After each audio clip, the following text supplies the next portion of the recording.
I find hey, we're live, and I was just saying we're actually doing this as a private recording because I find trying to do our podcast and having interesting people leave interesting comments that I want to respond to kind of my lack of what do you call it? Cross training. Lack of focus. I think I'm losing my focus since I turned old. So what are you drinking tonight to keep your focus on tap? Green tea. Very boring.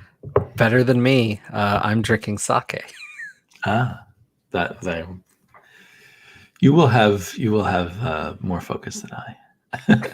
I was feeling kind of blah like an hour ago, and I took aspirin, and then I had green tea. So there you go. There you go. So shall we just dive into beginning? You do the intro, start recording a podcast, and go from there. Sure. So bum. Welcome, ladies and germs, to another scintillating episode of Never Stay Dead. I'm co-host number 2, Mathemolomew, and take it away. Mathemolomew, that goes wonderfully with scintillating. I am Damian, your other co-creator of this amazing podcast. I share copyrights with Matt. When we sell out to Hollywood, we will make equal amounts of money. Have they done that yet? Have they co-opted podcasts? I feel like that's like the last bastion. Yeah, I'm surprised. There have been some podcasts that got turned into comic books, right? Were there? And I think there's one that maybe got turned into a TV show, but I'm not sure. Okay. I can't recall. I have this vague memory of one. I bet some have been optioned. I'd be curious. The closest I can think of is Mark Maron, kind of his TV show playing around with the idea, but it's never really the podcast or anything. That's the closest I can. Is it a bit of a recreation of his podcast? I guess he was one of the celebrities to do a podcast. I mean, there's elements of his life, but then it's dramatized, and who knows where the line is on that. So, well, and of course, the iFanboy crew got recruited by Silicon Valley money at one point, and were put into all kinds of channels, special podcasts, things, and then that all fell apart when the money fell. Yeah, when Graphically went under. I was actually watching that really closely because I was applying, and I got really close to working there, actually. Oh, really? And are they based in Colorado? Well, they were. Yeah. No, I didn't know that. Though they were disassociated, so they didn't have like an office, which made the interview process really weird because I showed up for my interview for where their office used to be, and they said, "Oh, it's just on phone because we don't have an office." That's how I found out. Oh, we forgot to tell you. Yeah. Well, all of this hooks up incredibly well to what we're covering tonight. But you picked it, so perhaps you should tell our audience who we're going to talk or what we're going to talk about tonight. Sure. So we are going to talk about the New Mutants, Volume 1 from way back in the day, 84, issues 18 through 20, which is the Demon Bear saga, which also marks the introduction of Bill Sienkiewicz. Is that how you pronounce it? That's how I've heard people say it. It doesn't look like it's spelled that way, but Bill Sienkiewicz is how it seems. All his materials has like a sin and then like a Kev and then an itch, like how to pronounce his name in it, because I guess he got annoyed. Okay. So that's it looks like Sienkiewicz or something. Right. Sienkiewicz. But yeah, so and I didn't realize, I just assumed when we started reading this that this was after he did his famous Elektra book with Frank Miller, but it's actually before. Well, that's interesting. So this is pretty early in his breakthrough as an artist that people noticed, as opposed to just another Neil Adams clone, he started out on Moon Knight as a Neil Adams clone and slowly evolved this style that we're seeing here. And I don't know when I think that was that Moon Knight was his last work before this. Yes, it made a big deal in the issue before in the like coming box that the art was going to be changed up to this new dynamic art with Bill Sienkiewicz that should match the book and take things to the next level. Which, I mean, I get that they're promoting the next guy coming Mhm. in, but the guy doing it before him was Sal Buscema. Right. Am I saying that right? Yes, Sal Buscema or Buscema, Buscema. either way. Okay, yeah. I don't really know. So, which he's another great. So I don't know. Yeah. I mean, I guess they're only saying positive things, but I couldn't help but be like, what about the Well, guy who's been doing the book? I think because Sal Buscema was pretty much someone who people completely took for granted back then. He was a workhorse who would do up to 4 books a month, and was kind of the expected Marvel style, perhaps. And the only time I've heard him as a standout among fans was when he was doing Spectacular Spider-Man in the 90s. I'm sure there's others, but that's what I've mostly heard of. I mean, you find out now that people loved him back in the day, like when he did Captain America and Defenders also, but he didn't get much press at the time. And he was overshadowed by the fame of his brother, John Buscema, I suppose. Which is so weird. I never heard of John. I don't know if I've read a comic with this stuff. Well, maybe he died before, long before you started poking in the comics, because he died relatively young. Yeah. But Okay. I mean, he was a mainstay of the late 60s and 70s Marvel. Okay. And I think he continued on the Avengers and a few other things, and probably Conan into the 80s. And then I'm not sure when he died, but it was pretty young.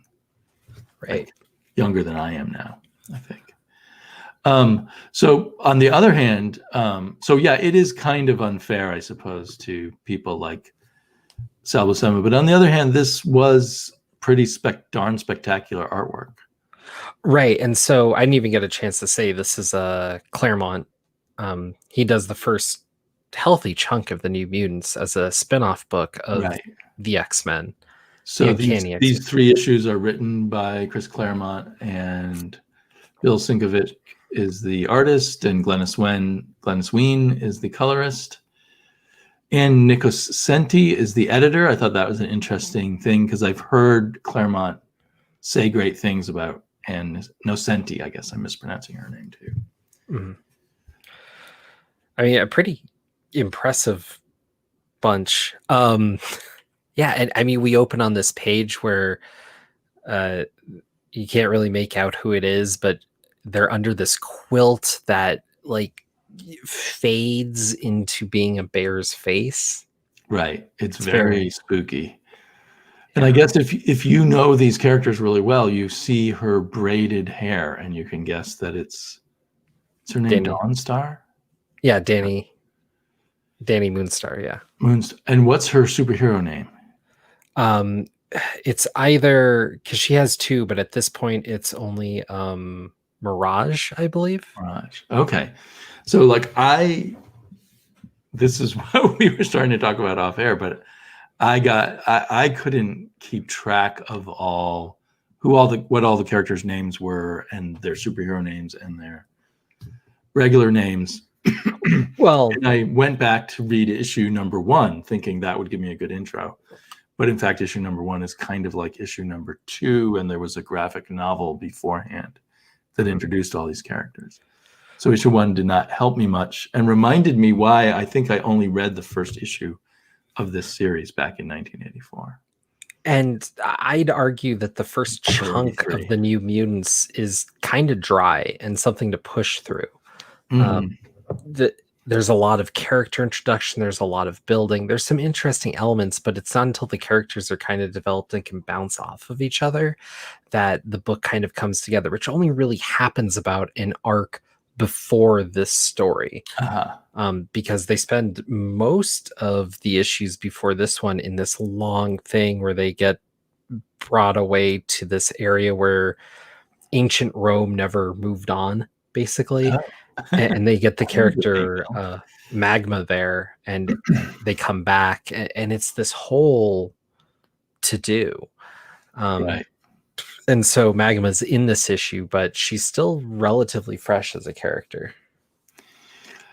And this makes me think of how I ended up not reading X-Men books because of my bad habit of dipping in and out. And eventually I would dip back into the X-Men and just not understand anything, who any of the characters were and stuff. So we're getting into a period where Claremont's very confident that his audience knows everything he's written and can put the pieces together, maybe. It feels like Claremont's breaking the Marvel rule of the idea that any comic could be someone's first comic. Right.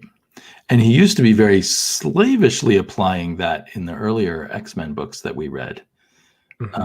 So I was a bit surprised that he'd moved so far off that mark. I honestly wonder, like with stuff like that, if him coming in and then being more confident, maybe knowing that he has a more developed and devoted audience might be a part of it, but also if maybe having a different editor makes a big difference there as well. It could be the editor. Maybe Ann Nocenti did not see the point, whereas the original editor, I guess, was Len Wein, and maybe after that, Marv Wolfman or someone like that. And we're also talking, a decade later, so the game changed. And at this point, he is the author of Marvel's by far best-selling comics. So he is the 800-pound gorilla in the room at Marvel, which he was not, back in 1975 or 76. Another great point. Yeah, a lot of factors going in. And I don't know, when we started, so I knew when you started reading this book because you were messaging me all these questions, which really boiled down to one question, which is, what is the difference between these redheaded girls? I can't tell who's who. Well, before we go into that, because that turned out to be a dead end in terms of the story, should we just give our audience, those who haven't read this or don't plan to read it soon, a quick rundown on what happens in these 3 issues? I can do it quite quickly, or if you want to throw it out. I mean, if you can do it quite quickly, go ahead. I think this is a very basic story, right? Danny, and whatever her Moonstar, did you say, is having visions and dreams, and then is literally attacked by this magical ghost bear, and is nearly dead. And they take her to the hospital. The other members of the New Mutants. Professor X is just away and has left apparently no adult to help take care of them. Because they all seem to be about 13, I would guess. 13 to 15, maybe. With Sam maybe being a bit older, yeah. So they take her to the hospital, and she's in surgery and may not live and may be paralyzed for life. And they... the demon bear starts attacking the hospital, and Ileana casts some spells. And ultimately what happens is the operating room that contains Danny and the other members of the New Mutants and some police officers who happen to be on the scene all get drawn into this mystical, primeval, magical version of the Western United States. To then Colorado specifically. Yeah. Oh, do they specify that? Okay. They may not. Sorry. Yeah. Colorado so rarely gets mentioned. I get very giddy when it's actually part of the comic. No, Colorado makes perfect sense. Anyway, to me it was some mystical Western. It was before. It was something out of time in some fashion, some magical way. And so this is all magic. So Ileana, what's her? Magic is her name is Magic, right? With and a K. She is not only a mutant but has magical powers. It's very important to all this. So then they have a big battle with the bear and ultimately win. And right at this minute, I can't quite remember how they won it. And then at the end, Professor X shows up and brings in another mutant who helps Danny heal so she won't be paralyzed for life. Technically, Storm does, yes. Yeah. And I believe it's all about them working as a team. Well, so I was going to say you're formative to the. So I'm giving a really just the simple thing. They fight this bear that's a demon, and they all have to work together. Yeah, it's a very quick description. You hit most of the major notes, but there, as we go through this, I think you'll see like there's some elements of this that make this a more interesting story. Like there's a very clear through line. But I didn't mean to imply it's not an interesting story, because I definitely believe it is. I don't believe you were. I'm saying this more for the audience's sake, because it sounds kind of cut and dry. And why would this take 3 issues? But this is a classic. They're making a movie out of this for a reason, you know. I didn't realize they're making a movie out of it. I'm so out of things. That's part of the reason I picked to do it now. Is there's this movie right around the corner based on these issues. I just thought you got your issues of New Mutants and you were like, wow, look at this art. We ought to cover this. I did start just reading the New Mutants and got to it. I mean, this is the earlier New Mutants story. That's the big one. So I thought it'd be good to cover, because I think it's better if we cover stories with some prestige sometimes, just to talk Movies about that. Give prestige. Well, this has been, I mean, if you're going to point to a story of the original New Mutants run, it is this, or the kind of the arc, the last like year of the New Mutants, which is basically just leading to X-Force, which is pretty well renowned. And there's a couple other moments in there that I've heard talked about, but I mean, mostly this run is overlooked, I believe. And I think a lot of that has to do with the intro coming in. So, right. Like people like me who just kind of dropped it right away because they didn't get much out of the first few issues. Yeah, because they're not the best. But okay, so the story, like we were saying, there's this beautiful page with the quilt, which I think is more just like a here's our new artist kind of page almost. Right. It's kind of a mission statement. This is not your regular superhero comic all of a sudden. I mean, how many comics do you see do anything on this level anymore? I mean, there's a reason Sienkiewicz is a legend. No, this stuff is way better than most of your top artists right now, who, supposedly take a lot more time than artists did back then to do their work. And I'm going to say this is better than most of Sienkiewicz's stuff in general as well. Like, this is, I think, the best thing he's done. I'm not a big fan of that electrographic novel and whatnot, but this is good use. And also because there's a lot of dream sequences, his more psychedelic art style really fits. Right. Well, I have to say that I am not someone who followed. I would admire Sienkiewicz's work once he became Bill Sienkiewicz. So Bill Sienkiewicz, once he became the Bill Sienkiewicz that we know, but I then did not eagerly follow his work because it looked nice, but it was kind of off-putting in terms of storytelling because it was so intense. And this walks that line, I think. It walks right up to that line, but manages to keep the storytelling going.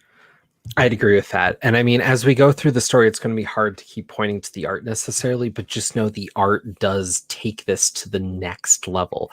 I think this is his best work. And, I mean, he's a name, but I mean, this is like the best thing he's done. It transforms, it really makes Claremont's story sing. It transforms his idea into something that,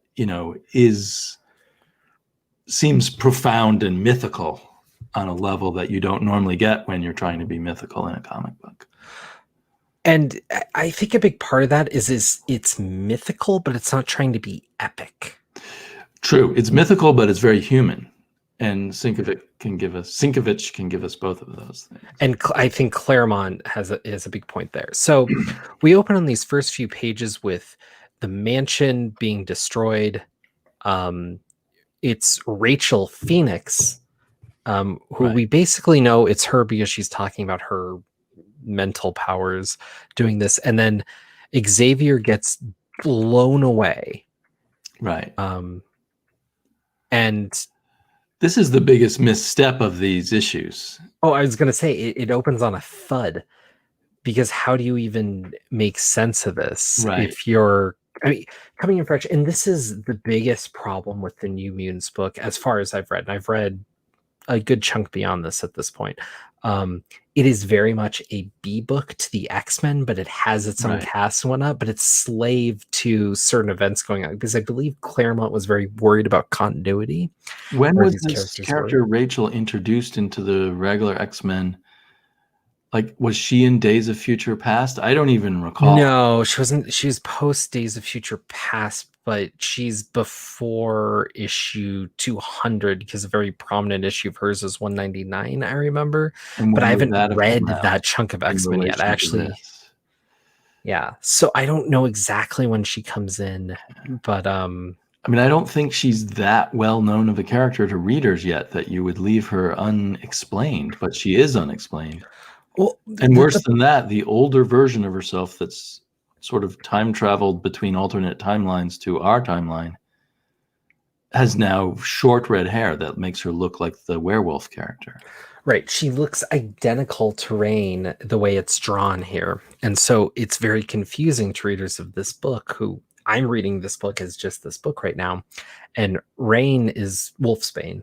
There, right there. Yeah. Sorry our for listeners people are going to be able to see listening, that. not looking at the video, but I've just found a panel where who would know that isn't the same redhead that appeared earlier if you weren't really on top of things. It's a young, short girl, white girl. And you can't see Rachel's eyes, so the color of her eyes wouldn't even be distinguishing.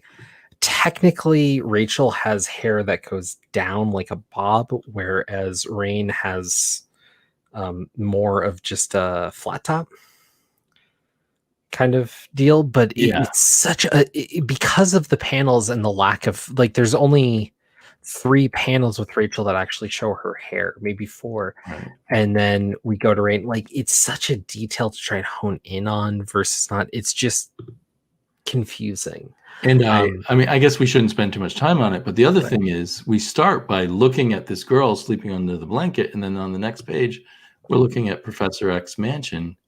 So I thought we're in the same time, but we're actually somewhere else on the second page, but it's not clear at all. Right. It's a very weird opening, and honestly, the story would be better if we just didn't have it. Right. And it's, I mean, we saw this in the earliest Claremont X-Men where he would, show Professor X having dreams of outer space with no explanation of it until many issues later. So it's him up to his old tricks, but maybe now not needing to explain them as much.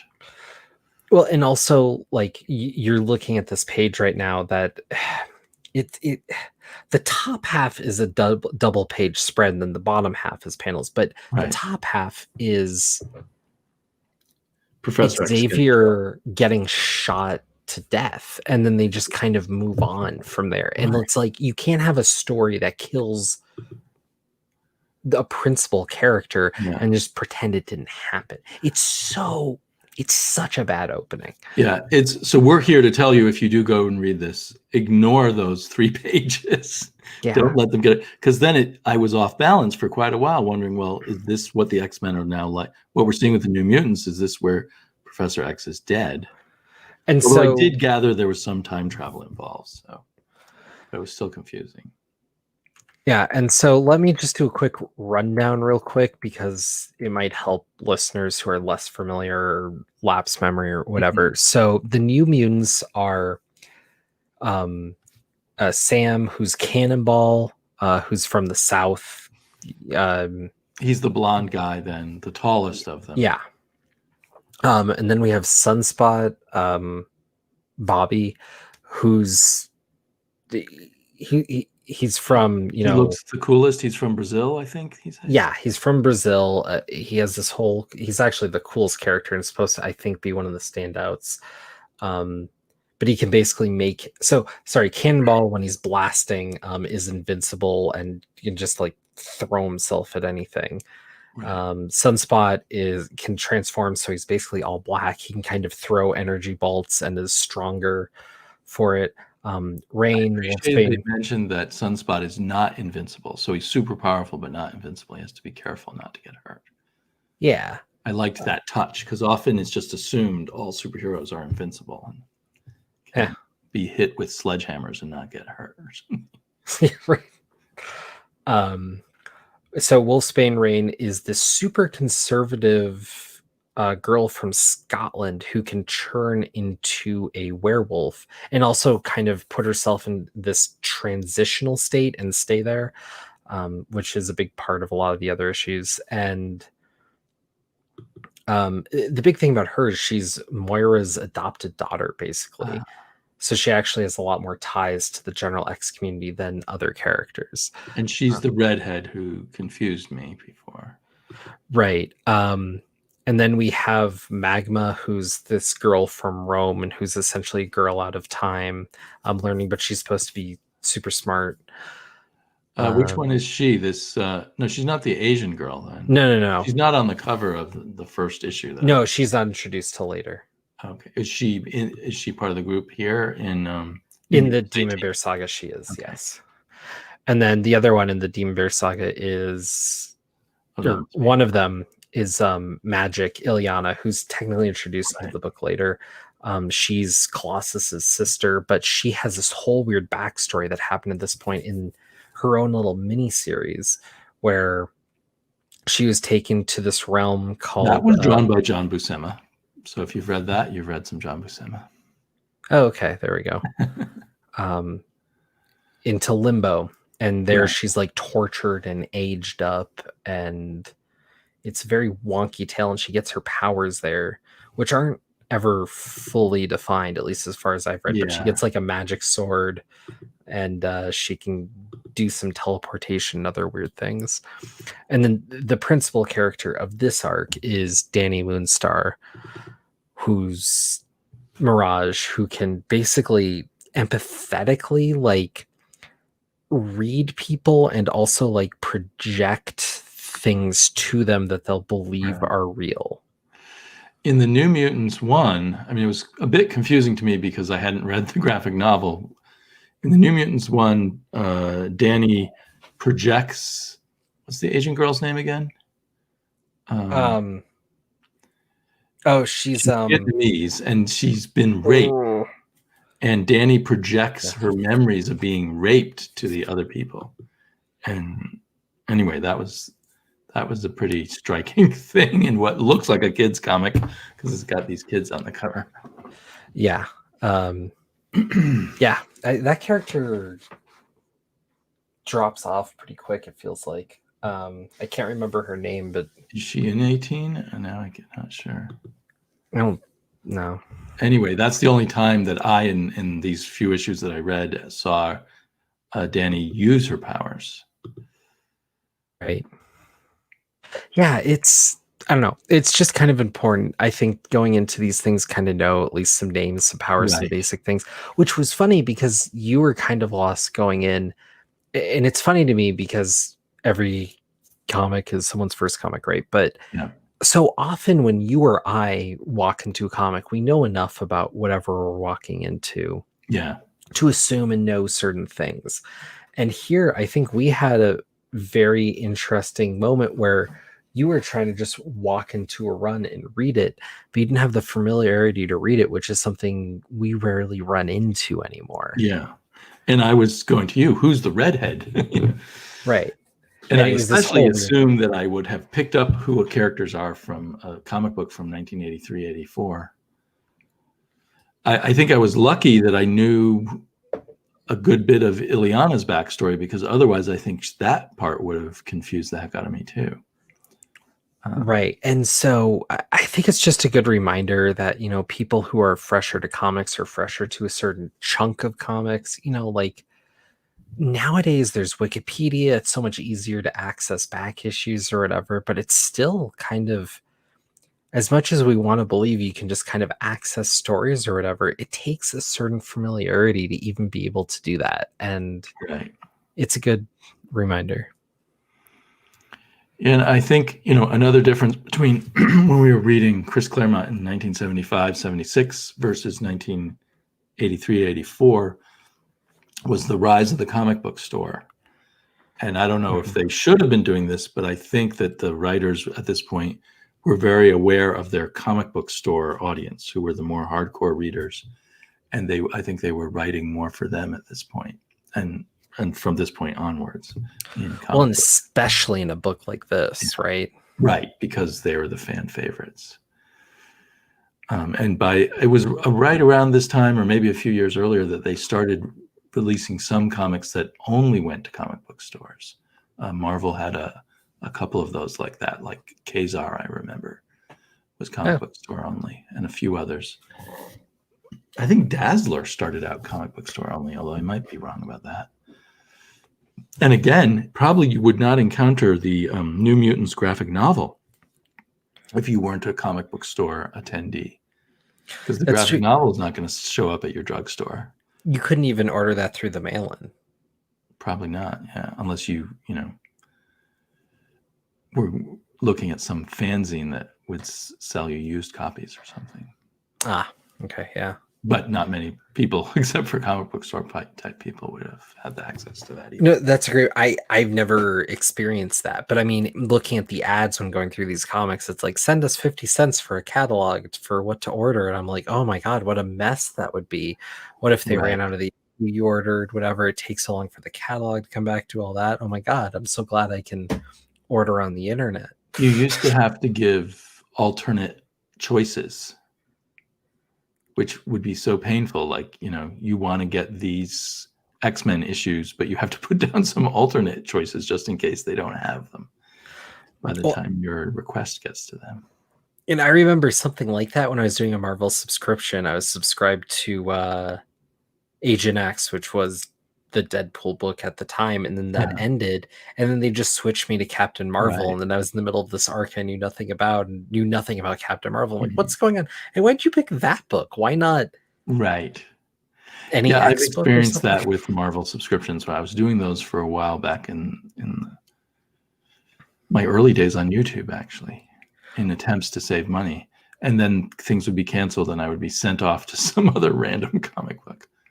But I actually like they do that to contact them sales. and tell them what I wanted to be switched to if I was on top of things. But they weren't telling you how to do that. I just figured that out. But anyway, just imagine, you're a collector who, or, back then it was, you wanted to get the back issues because you hadn't been able to read them.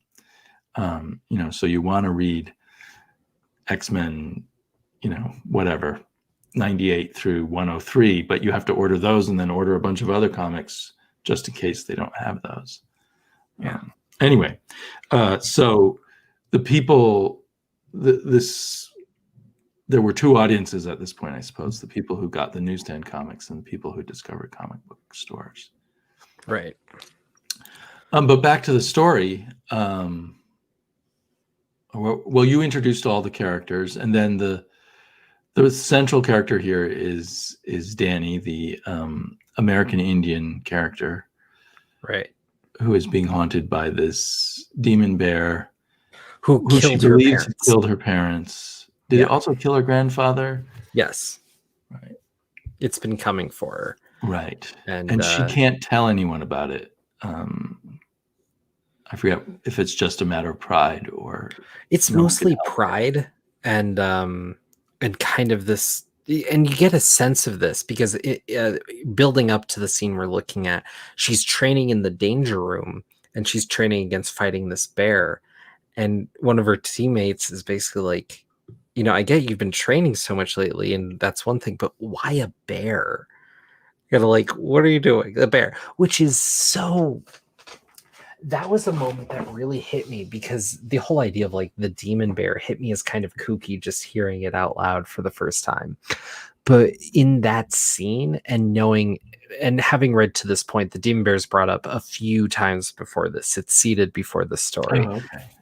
And the idea of it is actually pretty menacing. I mean, bears are intimidating. Yes. And the idea that this demon spirit is taking the form of a bear to fight her, just this thing of muscle and claw, is it's formidable and whatnot. I mean, I know demon bear sounds a little goofy until you actually think about it. It's like, imagine a demon possessed bear is coming to attack you. That's scary. Yeah, and I didn't know about this story, so when you first mentioned it to me, I thought it sounded pretty goofy, but it actually turns out the bear is very scary and built up between the artist and writer into also a formidable sort of magical creature. Well, and the fact that Danny's Apache and from Colorado and Indian and all that, like this demon bear coming after her feels a lot more organic. And it's a great element of how diversity actually makes stories work at times. Because if this was coming after Cannonball, it wouldn't even quite have the same tone. Yeah. Right. It's a story and a monster that fits the character perfectly. And even as we wind up towards the end and everything's fully revealed, it even matches the character even more. Yep. Right. So after this training session, Danny goes out and basically taunts the bear into fighting. And we get this single page. If you go one more, I believe. Yeah. That is just one page. It's just an image of her looking up at this bear that's like 3 times her height with these giant claws. It's a mountain of a bear. Oh yeah, he looks like a tiny girl who cannot. It's horrifying that a little girl has to fight this kind of supernatural monster. I mean, this would be intimidating for Wolverine. Like this is something else. And I mean, that page really cemented the art for me. And like, I don't know, the threats there. And if you can't get into the mood with this page, I don't know what you're doing reading comics. Like this is what we show up for. And I don't know if I kind of was unsure what her powers were at this point. Later, I went back and read issue 1 to try to figure that out. But she is not able to use her powers against this bear. She's just a girl with a bow and arrow. Well, arguably, this bear is her powers being used against herself. Which is something interesting. Because she kind of has... manifestation of something psyche. Right, she's kind of able to like read people's emotions spring against her, but there's this malevolent spirit that's killed her parents and is coming for her, but it's never really taken full physical form like this to this point, and now it has, that she's called out for it. And so there's that kind of element to this, which I think is interesting. I guess then that seems in conflict with what does happen at the end. Well, revealed at the end. I don't think it is, because I believe at this point in the story that comes to bear because she's so frightened of it. But as she takes control and relies on her friends, then she's able to kind of manipulate it more so. It's part of the character growth idea, I believe. I'm reading into this is my reading. As we go through the issues, we see the bear has a special need to kill her. Right. So somehow she's the only thing between it and its ultimate I forget what its ultimate goal is, but I guess it's planning to make its magic world sort of overtake our world.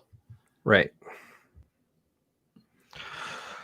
So, and the other thing I can say, we're looking at the final splash page of the first issue of the story, and there's a splatter of blood. And normally you think these kind of injuries aren't a big deal, but this book, especially the next issue, convinces us it really is a big deal. Right. And so I kind of put aside my normal sort of, they're injured, who cares? It's not going to matter. And I think that's important. That's part of the reason why the story is so horrifying in some ways, is like she takes on this giant thing. She does the superhero thing. She does the killing shot. She has this fight, and then she gets hit in the stomach, and then she's left there to bleed out, and her friends find her, and it's this very solemn page that's, in the snow with the footprints and this giant tree in a lake. It's very quiet. Yeah. And I think that's important for horror at any time, is to shut up and let it sink in. Right. And then the next issue, I think a large portion of it is at the hospital. Yes. In fact, the splash page starts with her being carried into the hospital. Right. And they're putting her in there, and the nurse quickly notes, like, why does she have war paint on? Which I thought was interesting and also kind of weird that this, middle of New York doctor knows what Apache war paint would be at in a glance with, yeah. That may be a bit too convenient, but I mean, it doesn't really impact the story. I just thought it was an interesting detail. I was going to say something about all this, but now I can't think of what it was. You feel like this is a bunch of kids at a hospital. It's not a superhero story at this point. Well, and that's the pain of your friend, possibly about to die. And that's the thing about the New Mutants, is they're not really superheroes. They keep getting thrown into these situations at this point just because they're mutants and they're associated with some people. But I mean, that's it. They're not really supposed to be superheroes. That's kind of the impetus of it, which makes it more harrowing at points. And this this emphasizes to me what a bad father, so to speak, Charles Xavier is. He just sort of leaves these kids who could be vulnerable to all kinds of things alone at times. Oh, I mean, they really explore that in the next arc, which is Legion. So, yeah.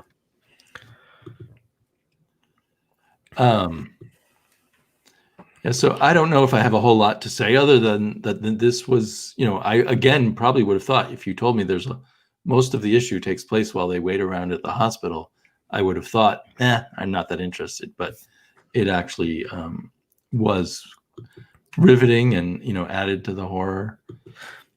Well, and a big thing here is Rain transforms into a werewolf, but it's very bestial, very different. They spend some time commenting on it, and it does something to set this issue off. Like, something's different. It's tapping into magic, and it's affecting a good number of the characters. And so the cast really comes together in a number of ways here, and it's very interesting to kind of see that interplay. And I think, that character selection, that interplay really is a lot of what makes it work. Yeah. Everyone seems so fragile here, even the police who are working at the hospital and the doctors and the nurses. They all feel in danger. It's a horror story. It's very effective. Right. And so there's a lot of little things that happen for the series as we go on. There's a couple pages, and we skipped it over in the last issue, and it's here in this one about building up. Well, yeah, Starjammers, but building up till Lockheed and oh my god, the robot guy coming in. Why am I spacing his name? Robot guy. Oh, sorry. Oh, there's stuff about Ileana getting robotic. Well, that's a separate thing. That's another thing. So Claremont doesn't let go with all his constant seeding of other plots that are going to pay off later. Warlock. That's the character I'm looking for. Warlock. And then, Ileana Magic is getting this weird magical armor that's coming up because of this, but that continues on past this arc. But it all plays in. And then we end with the cop and the nurse from the story, kind of their souls being held in check, while Danny's soul is also there in a different state, all with the bear kind of holding it as he's pulled the rest of the New Mutants into this other realm that he's taken over and kind of destroyed, and he's coming for Earth next. Yeah, it says the bear couldn't beat us on our own turf, so he transported us to his. Right. It's summertime all of a sudden. They're somewhere out west, but we know now it's Colorado. Or another dimension, which happens a lot when Colorado is brought into a comics. Happened in Superman too. You live in a mythical land. I guess. I wish it was cool. It doesn't end up like that a lot. Nowhere's cool if you actually live there. It's only cool when people imagine it. Well, you're in the middle of riots and all that going on right now. That has to be exciting, right? I haven't seen a single riot. They're localized somewhere to a block or two. I read about it on Twitter. I follow some of the writers on Twitter. All right. But I don't know if I want to call them writers, but at least the ones I'm following.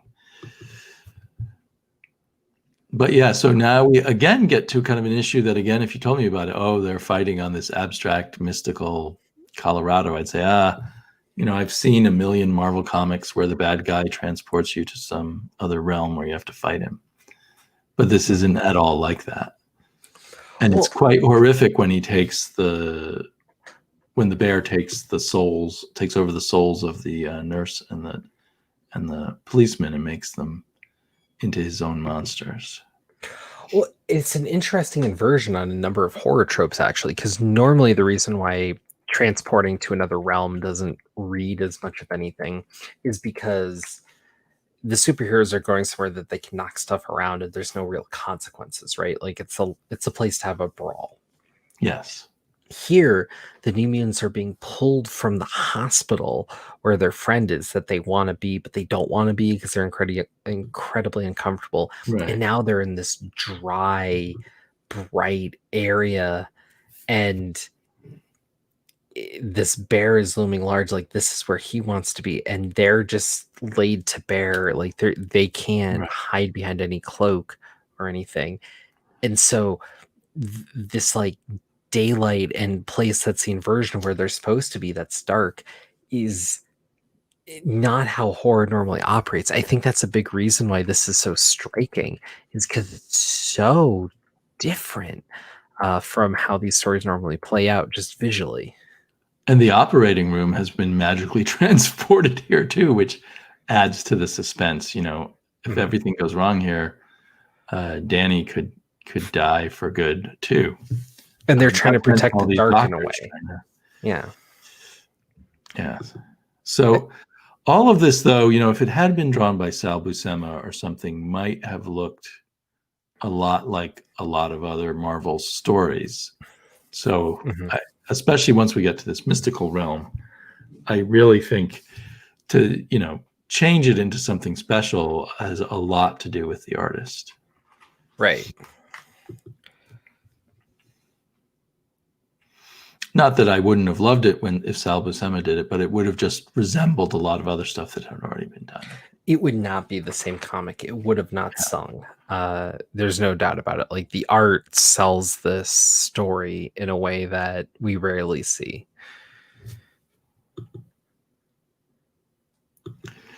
So now this is weird because I've read this just a few days ago, but I can't remember exactly how they defeat the bear. Do you? So it's a combination of their powers. So Ileana is key. Magic is key because she has this soul sword that can kind of disrupt magic. But she's attacked it before and it hasn't worked. Right. But Wolfsbane Rain is able to connect to Moonstar while she's on the table to kind of learn more about the bear. But she only contacts her twice. The first time she does because they're able to, and so they're trying to figure it out, but the process of doing so almost kills Moonstar, and so when she goes to contact her again, it's only because of the double deliberation of the entire team, which is actually Sam's biggest moment to say, like, look, we have to, I don't want her to die, but if we don't defeat this bear, our world, everyone in it dies. And that's a decision that shouldn't be put on anywhere. And Danny would want us to push for this if she had a say. And so it's interesting because it's his biggest leadership moment so far. And after this arc, he basically cedes leadership to Moonstar, which has been developing for a while. But right before he does, he basically steps up and takes charge of the team as the elder one there, which is big for him.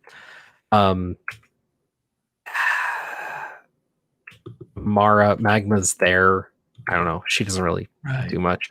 But basically what they find out is basically how to hit this bear, like as a mystical entity in a weird way. That part is kind of washed over, which is kind of weird because they contact Danny to figure it out. And then Magic knows how to hit her or hit the bear so that they can defeat him. And then it's basically done after all this fighting, this one big slash that happens after like Cannonball and Magma basically set up the bear, and basically Magic cuts the bear in half. Right. And then they're back at the hospital. And the parents come out of the bear. But they come out like they were somehow, their souls or something were part of this bear or absorbed. They were killed and essentially absorbed as the bear. And what they're doing is they're giving Moonstar kind of a happier ending because it's been so But dark. now they're alive, right? Well, now they're back, yeah. And so there's a victory for her in it. But also the cop and the nurse become Native Americans. Oh, right. That was a weird touch. Which continues on later in the other. Do these characters, the cop and the nurse, show up again? Yeah, they do. It's a weird dilemma because the people are so worried about them being able to return the horrible thing that's been happened to them. Like, I mean, don't get me wrong. It's weird, but it's not like horrible. It's just weird. Right. Do Moonstar's parents show up much afterwards? They're like mentioned, but not really. No, which is weirder, right? You think they'd come back, and then these other characters kind of, because they were just. They might even have a question: do we really want our daughter, now that she isn't an orphan, do we want her to be with Professor X? Well, at this point, it's funny because when she first enters the New Mutants, she's the most rebellious, but she actually takes to the team the strongest after they kind of earn her trust. And she sees the good that she can do because she's basically isolationist. And I don't know how Claremont was trying to play it, if she was somewhat earned and deserved, but somewhat racist, or not racist, but like isolationist. She didn't want to deal with anyone. She was only out for her own people and her own interests, whatnot. And with the team, she sees the good that she can do, how she's developing herself, the people around her, and the world in general. And so she's realizing that being a part of this team and doing this stuff actually gives her the ability to do more in the world. And I know tangentially that when the New Mutants reboot, she's still kind of the principal character. She's the one bringing people together because she believes in the mission of trying to help others so much. And so she's a very transformed character, and obviously this arc is major to her character. I do, if I were to be Chris Claremont's editor, I might have suggested keeping her paralyzed for quite a while before resolving that. But she is. Oh, okay. Well, they talk about how she's going to be fine. She just have to. Yeah, I guess she's not paralyzed, but she's on the mend for a long time. Climb, ride, everything. I think the idea is to set it so that she will be able to heal so that she won't be paralyzed completely. And I actually believe, because this is still under the code, so I think they had to have the language there, because I don't know if there's a hard line, but the code also had to approve comics individually. And so I think immobilizing a minor would have pushed more boundaries than they wanted to. Okay. And they're probably already on the edge with the rest of this issue. Right. I'm going to read out loud the parents' explanation just because I want to. We weren't killed, but enslaved, transformed into the demon bear you fought, a foul corruption of our sacred symbol of courage and integrity. We were meant to do the same to you. Only my father's, your grandfather Black Eagle's spells kept us at bay. All we could do was haunt your dreams until his death. But then you'd left the mountains, forcing us to hunt you down. We tried to resist, Danny, but we were helpless. Our master enjoyed making us suffer. Our anguish was its pleasure. But what was it, Dad? What's behind this and why? But I don't think we're told. They aren't. And that's a big part of it. And I actually think that's smart. A lot of horror is set around the idea of not knowing, and not answering all the questions sometimes is a better way to leave it, to let you wonder and marvel and wrestle with it. It leaves me wondering if it really was a creation of her parents and they were accidentally created something evil. Well, no, I mean, this did take them in, and it did ultimately kill the grandfather, who's the character you see in the graphic novel. Um, I do believe there's a connection between her power to it and her like growing fear of it and manifestation of her power, like all that is tangentially played through, but not necessarily explicitly stated. I don't know. It's a very compelling comic. It is somewhat messy. It's not perfect. It's not tight in every way, but it's compelling through and through. Well, and I presume it was done still in the Marvel method, where Chris Claremont just gave Bill Sienkiewicz a summary of what should go on in the issue, and then Sienkiewicz kind of went home and drew it all up, and then Claremont had to write dialogue in each panel, which is maybe why it kind of wraps up in this, as a lot of Marvel comics do when they were still doing it this way, with a lot of info dumping at the end to explain everything. Yeah. Did you? Sorry, I'm sorry. You were going to say something. Go ahead. And then I have another question. Go ahead. Well, did you read this on the original newsprint? Because I know you've been buying issues, or did you read this digitally the way I did? Oh no, I read this in issues. Okay. Did the art look as good on newsprint? Because I'm kind of wondering if this kind of super inky artwork. Yeah, Sienkiewicz definitely looks better on this digital with the clean white backgrounds than his kind of sketchy stuff's able to stand out, not necessarily bleed in. Like, you just flip back to the page where Magic cuts the bear in half, and it's this very inky thing with the cut being the white and the bear being all the black. And it looks so much more dynamic on the digital than on the physical that I have. And the physical I have is like it's a reader copy, so the pages are slightly yellowed.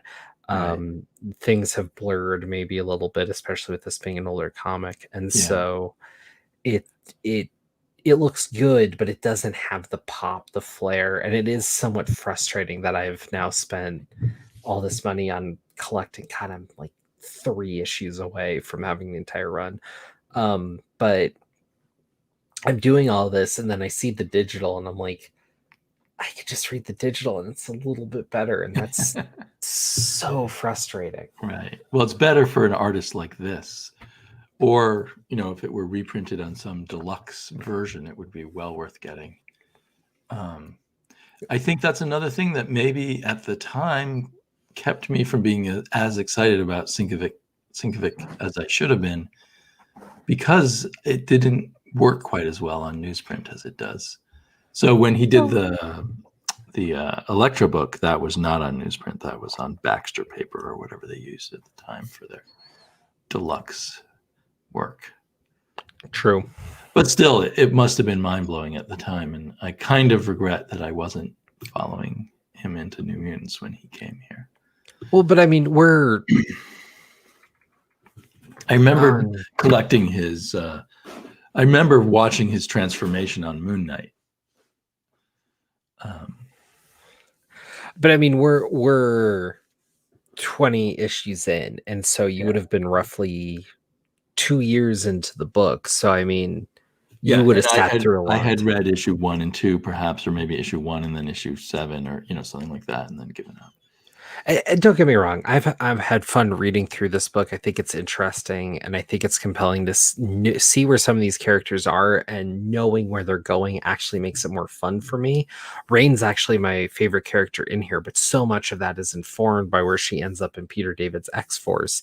Seeing her as the young Catholic schoolgirl basically in here, knowing that she becomes effectively the ex-Catholic later, which is well seated throughout this run, is very compelling to read. Whereas a lot of these other characters, Sunspot's a dynamic character here, but I don't know if he has the same growth later. Cannonball's interesting, but I know he just has some hard changes throughout the years. And throughout these issues, he actually doesn't grow all that much, which is actually his character trait compared to the others, which is, I don't know, an unusual one for Claremont. Yeah. Well, I think what I would want to do is, I've been in omnibus form, slowly reading Claremont's run. I don't know if I'll ever get that far, actually, because since we did our podcast on the very earliest Claremont issues, I've worked my way up through most of the rest of that omnibus, and then I have another omnibus that I haven't even started. But if I ever get up to 1983 Claremont X-Men, I think I would then want to be reading New Mutants also to see the whole tapestry. But by itself, I'm not sure if I would want to read it. It's fair. It's a weird split, and I mean, it's fun reading through Claremont, but it's so voluminous and so kind of interconnected. And Claremont's known for adding all this extra verbiage you don't necessarily need and whatnot. It's its own little thing. It's crazy to think that for a while Claremont just owned a corner of Marvel and just kept going. It's it was unlike the corner of Marvel else that was selling. I mean, it was. I mean, I don't know the figures, but I think by this point, it was the bedrock of the company. I mean, there was some standout stuff too. I mean, there's still Spider-Man going and whatnot, but I mean, yeah, I think there's some big stuff. I know Rom was going. One of the weirdest thing about the New Mutants to me was that it was co-created with Bob McLeod. Yeah, Bob McLeod, who only did like the graphic novel and then 3 issues and then moved on. Well, interestingly, I noticed he inked some of the issues. After he left, for a little while he inked, and he's most well known as an inker. But anyway, it is strange that he left so quickly, and I don't know what's behind that. It's just, I don't know. There's a lot of oddity going on in this book, and it's fun, but it's not Marvel's strongest. It's not Claremont's strongest. But I mean, of the New Mutant stories, especially of the ones Claremont did, this is the standout. Yeah. Well, I think it would, with a movie coming out, maybe there's a chance they would put out a oversized edition of this and maybe some related stories. It would be great to see the Sienkiewicz given the really large hardback treatment.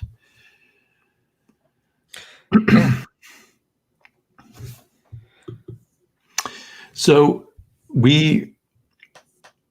back in the day, so many years ago now, or a little while ago, after we talked about Hoxpox, you, at least in the wake of the X-Men Hoxpox series, the House of X, what is it, the Powers of X, you were reading all the X-Men new comics. Are you still doing that? I am trying to. I've hit a bit of a hiccup. So I broke up with my comic shop, and so I've been buying the comics I have, but there might be some holes that I need to fill in. But yeah. So you are trying to continue. It hasn't lost its charm for you. No, I'm so fascinated with where it's going and how it's doing all this stuff with the character. What's interesting to me is reading more and more X-Men is how much more so than most mainstream comic book stuff or comic book stuff that keeps going, how much more the X books kind of reinvent themselves and really do crazy new status quos that do genuinely shake things up for good, for ill. There's a lot of crazy fun stuff that goes on, and comparatively it continues to be unlike anything else, and it always does so in a way to play to certain real world ideas. And I just think it's so vibrant and interesting for all that. Well, that's cool to hear. I guess someday I'll follow up on that stuff, even though I was distressed by Hoxpox. It may not be for you, though. I will say, like, Hoxpox is a weird moment, and I do feel like a lot of the other comics that continue after become more I mean, maybe normal comic booky in that the stories get a little smaller and it's more character focused. Cool. Well, that makes sense too. I mean, he was kind of laying a seismic shift onto the world of the X-Men and the world of Marvel, I suppose. A big accessible one for you might be the Fantastic Four X-Men crossover. Did you read the original Fantastic Four X-Men crossover? You mean way back when? Yeah, way back when. I think I did. I don't really remember anything about it. Was it just a one-shot issue, or was It was it a 4 miniseries? issues. Okay, I can picture something in my head of that. I'd revisit it before reading the newer one. Okay. It's real good. Okay. And that's not by Hickman. That's by No, Chip well, the Zdarsky. original one's Claremont. But the new one's by Chip Zdarsky, I think. Yeah, it is. It's one of the better things Chip's done at Marvel, Right. except for his last issue of Spectacular, which I think will, I think many people would say is his finest work in a single issue. He'll redeem himself in Spider-Man world. Oh my God, his run was painful. He has a great reputation for his Daredevil run, which I've been meaning to look into. I'm not a fan. I did a video on that. Oh, you did? Okay, yeah. But most people tend to love it. Right. I now remember you doing a video on it, and I was surprised because everyone was loving it, and I'm still hearing them all loving it. I tend to not be the biggest Chip Zdarsky fan. Yeah, I've noticed. Yeah. But I agreed with you on some of the Chip Zdarsky stuff. At least I found it wobbly. It would be good for a while, and then it would not be good for me. Yeah. I do have an idea for our next. Lay it on me. Wait, now I'm gonna get the title wrong. Is it The New Frontier by Darwin Cook? Was that what it's called? Oh yeah, New Frontier. Yeah, I'd like to reread that, and it's relatively contained. I think is it about 6 issues long? I think it's 12. Oh, well, if it's that long, that might be a lot to ask of you. But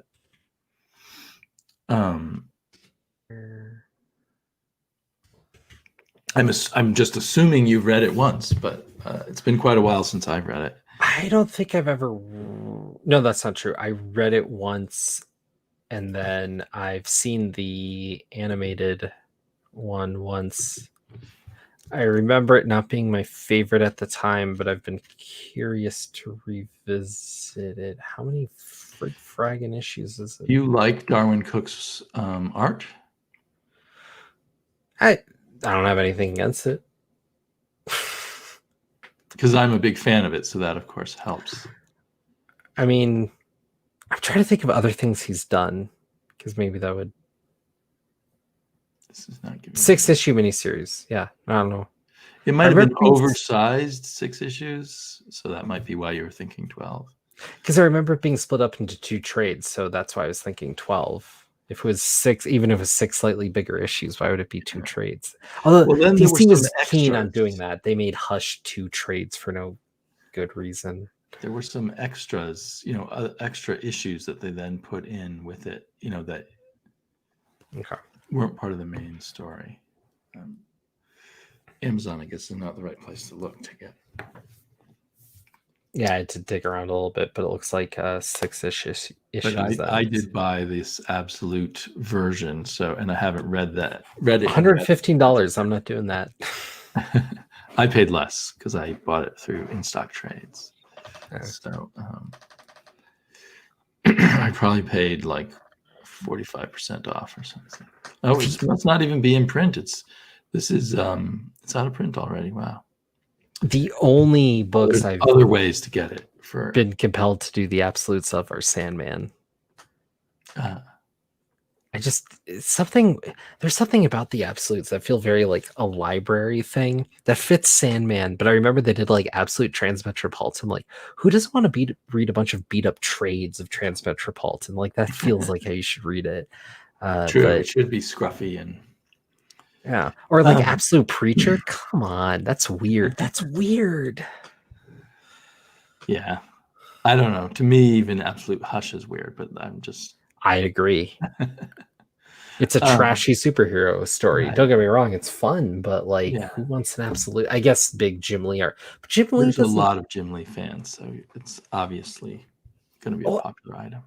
Jim Lee does pretty stuff, but I don't think you get anything more out of it being blown up. It's not so detailed. There's not so much in there that you get that much more out of it. Well, if you're a fan of his artwork, you probably do. I'm a fan of a bunch of people. Darwin Cook doesn't make sense blown up because he doesn't do a lot of detail. Yeah, and yet I bought it. So he's done the Parker books.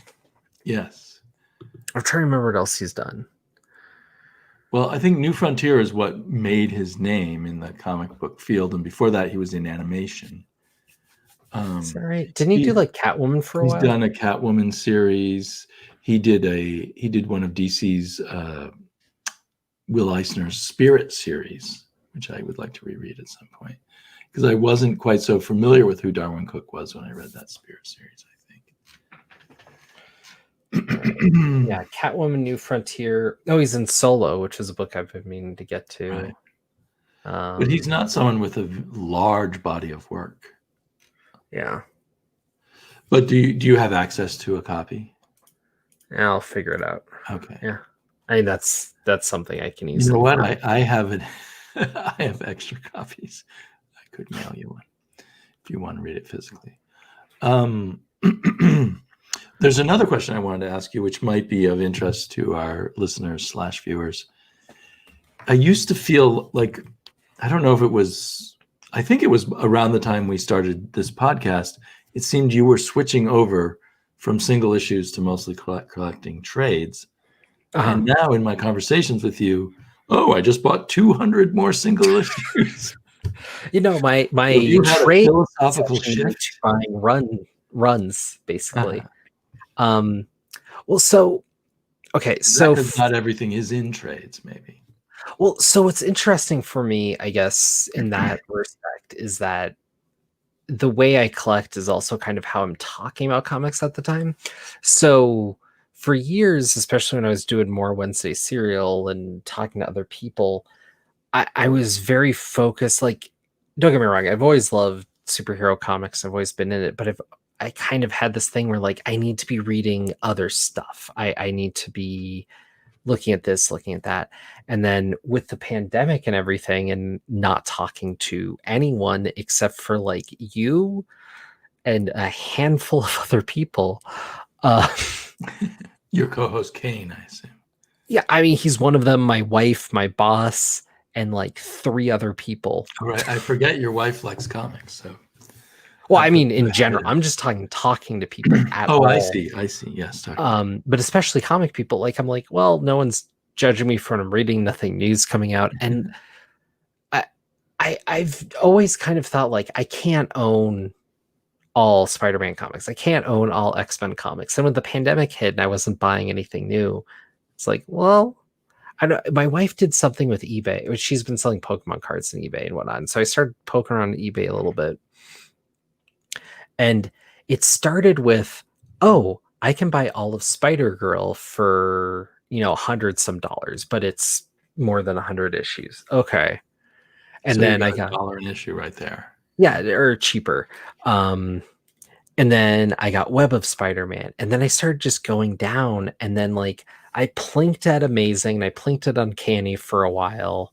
And then there are these sales at my comic stores in the area where, like, around Black Friday last year, you could get $1 an issue. And so I went through a bunch of stuff, and then really quickly between eBay and that and a few other sites I've looked at online, I just started as like, okay, well, now I own this run, and then I own this run, and I own this run. And there's something about owning the issues of these Spider-Man and X-Men and Green Lantern comics, which is basically all I've been collecting. Right. And I'm like, okay, on the issues. And some of it was replacing trades because I was able to get it so cheap. And I'm just like, okay.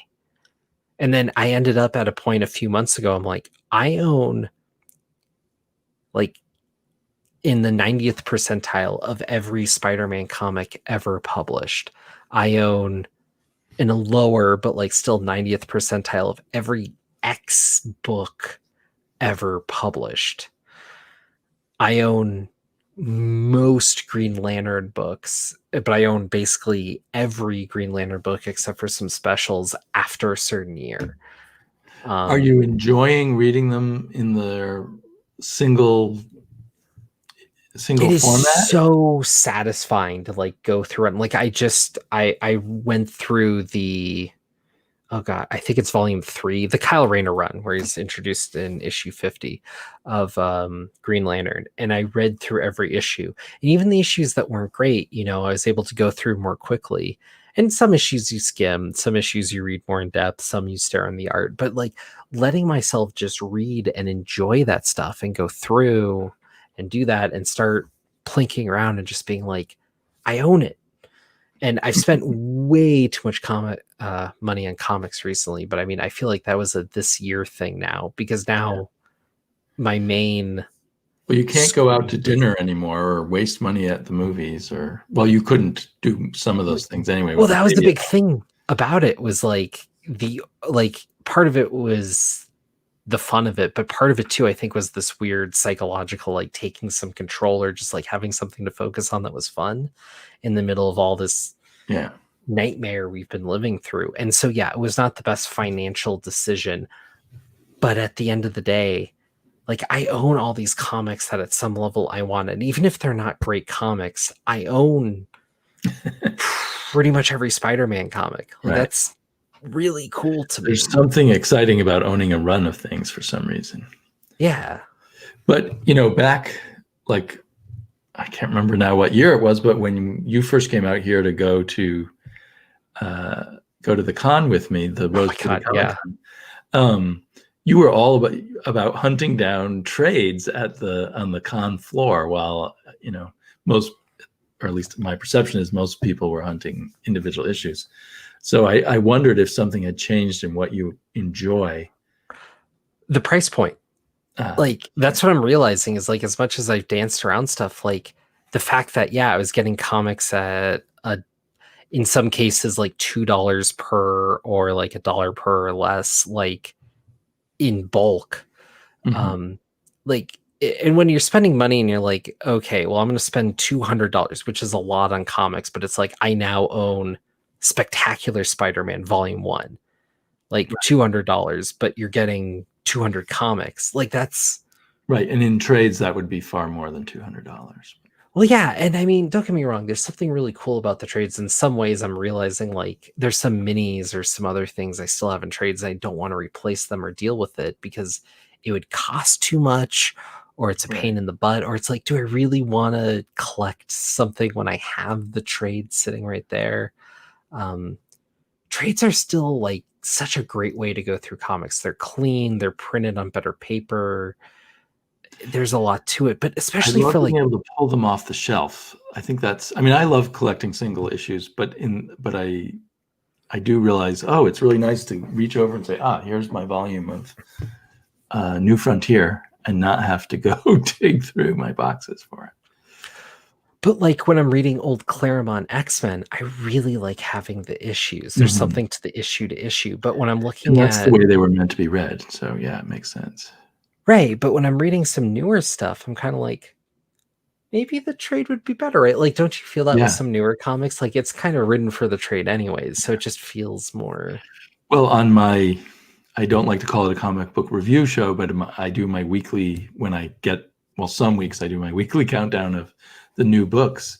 I often now am analyzing, briefly on each book. Is this better in singles or is it better in trades? Because I know that a lot of the people who watch my videos on that are trade readers. And I just kind of am now in the habit of like thinking that way, because a lot of the modern books are better in trades. And some of them every once in a while are not, which is an example of when I lent you Kaiju Max. Well, and another big thing that keeps sticking in my craw when I'm going through these issues is I know where it is, but like you're familiar with the Sinestro Corps War, right? Sinestro Corps War? No, I don't know anything about it. I mean, obviously I can guess there was a war against the Sinestro Corps.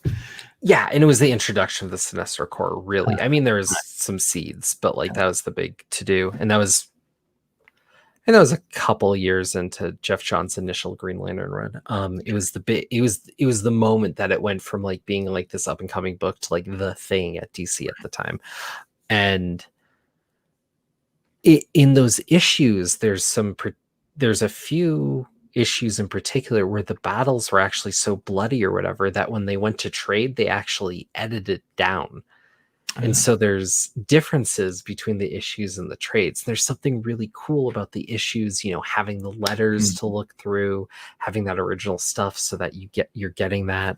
I'm actually curious. There's a Wolverine issue I have where there's supposed to be some ethnic slur, but there's two versions of the comic, one with and one without. It's some of that stuff that makes it more fun. I wonder if they clean up the trades because those appear at public libraries a lot. Well, they'll clean them up. Normally, when I say clean them up, though, it's not like that. Like normally they change the art, right? At one point I decided to stop getting what's his name, Snyder, the Batman writer Snyder. Right. I can't remember his first name. Scott Snyder, because I heard him say that he rewrote dialogue and other bits and refined the comics once they got to trades. And I also perceived him as reading better in trades. And so I thought, well, between those two reasons, I might as well just get him in trades. Mm-hmm. I don't know if that many of them do. I'm so tempted to sell my run of his stuff and get the trades because, yeah.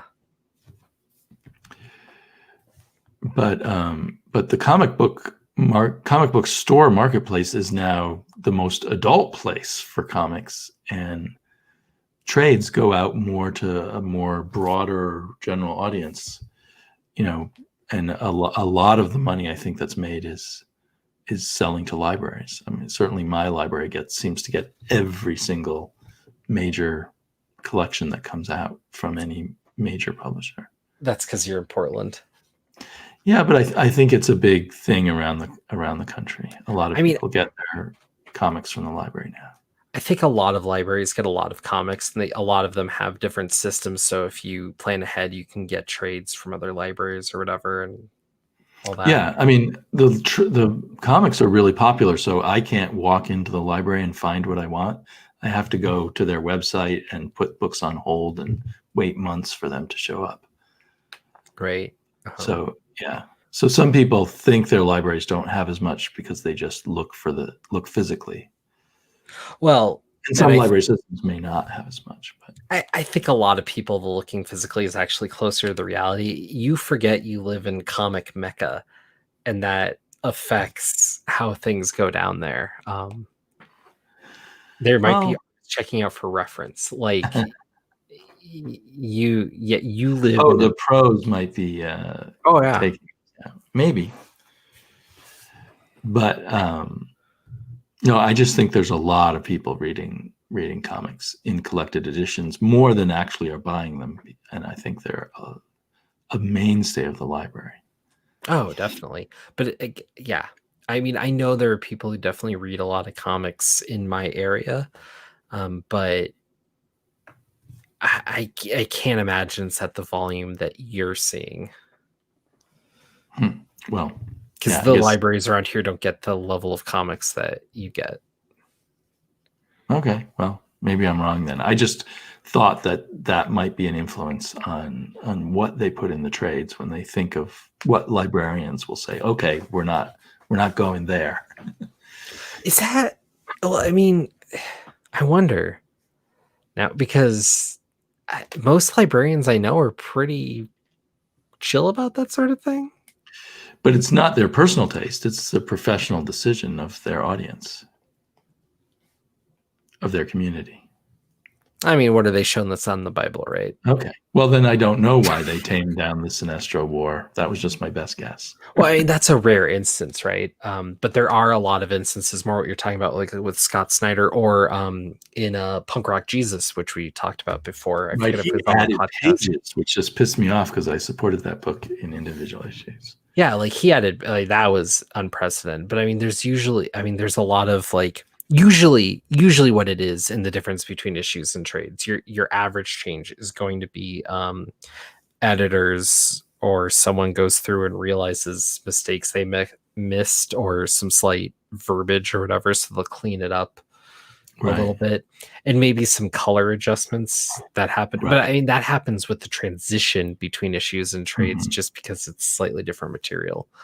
So, and I wonder if, well, I don't know if they care enough, but they could take out some of the caption boxes that are repeating information that you just read in the previous chapter if it's all in the same trade. That's part of the publishing of it. Yeah, that is part of it too, definitely. That is done differently so many different ways. So, yeah. That's a big part of it. I mean, it's a lot of subtle changes that like really amount to about no difference. Usually. Well, I mean, I'm still reading a lot of individual issues, but I am buying a lot. I'm like, whenever I see a hardcover, especially if I think it's going to be a good quality hardcover of something I like, I'm just now buying it, because those hardcovers go out of print pretty quickly, and I really like having, if I like the art a lot, especially, I just like having an oversized hardcover. So I've been kind of hoarding oversized hardcovers, like you wouldn't believe. How are you feeling about things now that we're... Oh, wow. Nice. Is that Wally Wood stuff? Showing EC Weird Science. Yeah, there's Wally Wood in there. That cover probably is, this particular cover probably is not Wally Wood. But there's a lot of Wally Wood in these Weird Sciences. Didn't Ditko do some of that too? Ditko was not working for EC. I think he may have started in comics in the 50s as EC was fading away. Oh, okay. But he did do a lot of science fiction and horror stuff before he came to Marvel. I thought he was on that for some reason. I don't know. Getting hardcovers of Prince Valiant. Yeah, your Prince Valiant obsession that I've seen you talking about, which is Twitter, the weirdest one to me. I don't know what it is, but Prince Valiant throws me off. Well, just the name Prince Valiant, probably. The art is, well, I guess we can't see it here very well. But I just remember it's all about the art. That's showing up in the Sunday comics in the paper. Yeah. It might still be going in whatever papers still have Sunday comics. I wouldn't know. Not drawn by the same people, of course. Like Garfield. But, as I get more and more into, like, my hobby is kind of transitioning to a certain extent I've always been this way a bit, but focusing on just sort of the history of comics. And Prince Valiant is a major, major influence on the first 3 or 4 waves of comic book artists in America. The Jack Kirbys and the Buscema's and other people like that. Oh, that gives me an idea of something we could check out, but it might be past your taste barrier. Past my taste barrier. I'm just going to say it because we're there, right? Because I know you don't read a lot of manga, but I know one of the most influential manga is Berserk. And that influenced a bunch of artists, influenced a bunch of stories over here. Like it's is that still ongoing? I feel like I see new. Maybe they're reprinting it. Yeah, they've done new editions because manga has it coming out on in stock trades. Yeah, because they're in the middle of a reprint with, I think it's technically like 3 volumes in one or something. But the original Berserk that came over was out of print for a number of times. So there's certain volumes that are worth more than the rest of most of the collection combined. So I've been tempted to just go to the new volumes and us sell the old ones we have or something. Can we read like the first volume of it and have enough to talk about, or is it so decompressed that we have to read 6 volumes before we have enough to talk about? I haven't read the actual... what I'm more worried about is the taste barrier, because it's dark. Super, like, more so... like, in a way that there's nothing comparable. Like... and I have been leaning into lighter comics lately. Yeah. It's... I don't know. Are there children being raped in it? Yes. Oh, I might not want to read that. Yeah, no, it's... Yeah, it is one of the darkest things, one of the darkest stories of all time. It's but there's a lot to it artistically that influenced me. But maybe you can find a better because And do you think it's because there is a lot of manga influence now in America? Do you think it's influenced any artists you see? Oh yeah, no, Berserk has directly Current influenced a comics in number the US? of American artists, and they've quoted it as such, which is part of the reason I was thinking about. But I'm trying to think, there has to be another great example that we could point to through manga. I mean, we could definitely Trigun,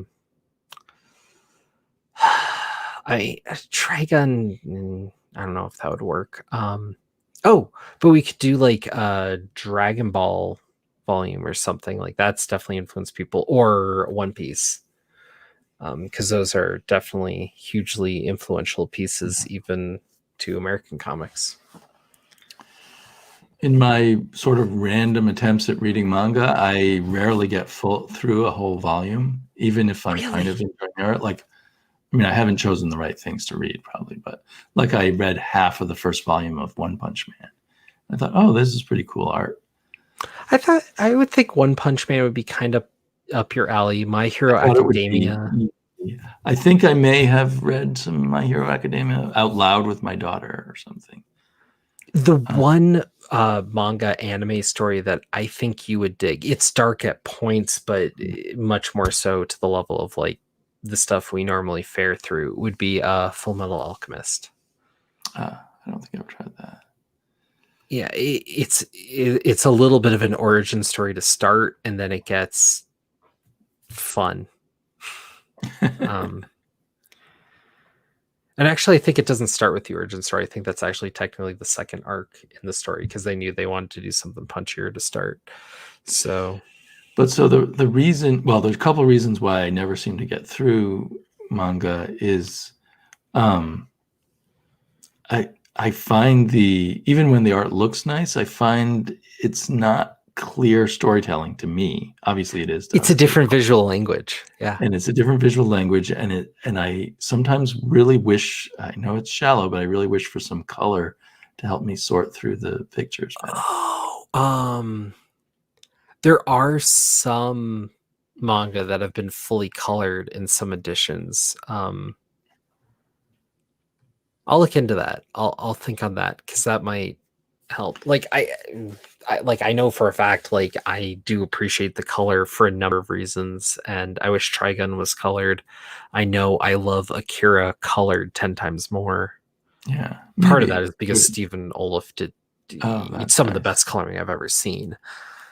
The other thing that, and it might be different in different manga, is a lot of what I've tried, the characters are having emotional reactions to things that don't make sense to me. They're literal, the language of their emotions is alien to me, and I just don't care. It's super and I know exaggerated. There's a million different kinds of manga, and I've only tried a few things. And there's some that don't go into that kind of thing. Berserk would be one of those, but yeah. There's a joke sent me something called Showbits. Oh my about God. A guy falling in love with his robot. It was Rez from Rez Reads. I don't know if you remember her. Yeah, no, Chobits is a shoujo classic, and it's a good story, but that would be a poor choice for you. That was the ultimate for me not caring about there. And I guess the character in that was like constantly being embarrassed over every single thing. And it was just like, how much time can you spend in being embarrassed? Oh, that's the entire genre. That is the genre, not the story, the genre. We don't have enough embarrassments in all of the United States to fill up that one manga. But well, yeah, it's crazy actually, because that gets on the interesting kind of like story level censorship politics idea around it. As Americans, I mean, we're uncomfortable around sexuality, but we're actually more comfortable with relationships and the idea approaching sexuality more so than other cultures. Japan's actually more comfortable with a certain level of like almost nudity, but then they'll blur a bunch of stuff. But the idea of approaching relationships or whatnot, there's so much more enclosed, and like the idea of asking someone something is such a bigger thing, especially within the romantic stuff. Genre. Okay. Yeah. Yeah. So, I mean, because she gave it to me as a gift, I tried to read it, and it was like 500 pages long. I think I got 350 400 pages in. It must have collected several volumes in one, perhaps. I think that was a 3-in-1 at 500 pages. Very little happened, so I kept going for a long time, just trying to see, well, is this going to get better, or am I going to care more? But no, it's Chobits. So that not a lot happens. But even in One Punch Man, there's some emotional tone to it that I really relate to. One Punch Man is more of a standout. It's a different generation, and it's also a shoujin, not a shoujo. So shoujo is their romantic stuff. Shoujin's more like the action stuff. And where does My Hero Academia fall? My Hero Academia is shoujin. So One Punch Man and what was we saying? And My Hero Academia, along with like Dragon Ball Z, Naruto, Bleach, probably a lot of the ones you've heard of, were all published in Shonen Jump, which is like, and that's the action place. Well, it's the action. It's also kind of like the premier manga book as far as what's come over to the US. There's exceptions and whatnot, but and it's more male oriented. Generally, I mean, yeah, girls like it too. I mean, the way manga is digested in Japan is so much more. I mean, not even just so much more. I mean, that's understating it. Like it is culture there. Like you will see, because mangas are tied to anime, tied to video games, much more so. I just saw an article in a business magazine saying that manga was 50% of the publishing industry of Japan. Oh yeah, and here graphic novels must be what, 5%, or I don't know. Oh, so yeah, manga's sold at every train station in Japan, and keep in mind, train stations are the mode of transportation in Japan. So, I mean, and you'll be walking through the streets of Osaka, Tokyo, any major city area, and you'll see like ads for a new manga coming out. Maybe you'll definitely see ads for anime coming out. You'll see a lot more video game, and like the video game manga anime cycle is a lot more tied through. So if there's a big enough video game, there's definitely going to be a manga of it. And for those wondering, Matt has visited Japan, so he's not just going on someone else's information. And more of this I actually do know just by talking to people who kind of more live in Japan and understanding the comics. I mean, I saw some of it was there, but your wife lived in Japan at some point. Yeah, she lived there for a semester during school, and I actually have a friend over there who I talk to occasionally. I have a couple of friends who live over there who I talk to occasionally. One of them is a translator by profession. Interesting. So I get like more of the knowledge kind of comes from him. Actually, it's kind of interesting. It's probably less than 5%, but like the specialty stores you'd go to in Japan for comics that are maybe more equivalent to kind of like a comic shop here are the doujinshi comics, which are like the fan comics that are published. A lot of it's porn, but there's a lot of just like regular fan comics of people doing things. I remember you mentioning that in the video. In the store you went to. Did you end up buying some of it, or you just saw it? Oh yeah, there's this great Batman porn I found. How could I resist? So it's like online fanfic, basically, and some of which is then. Some of it's. I mean, it's a whole other thing there. So you get so many more different people. You get different levels of talent. Like it's just how you wish comics would be over here, where like you walk into a pure manga store. Or the manga section of like a bookstore, which is entire floor, and like the romance is over here, the superhero stuff's here, the action stuff, the sports stuff is here. And so like there's just sections of comics what you're into. So it's not like you're interested in comics, you're interested in a genre and you're reading some comic of it. It's so much more ubiquitous that it makes the access a completely different question. It's funny though. Sometimes I don't wish it. Like I start realizing now that I like comics as a fringe thing. Like, Okay. would I have the same feelings about it if I grew up in Japan?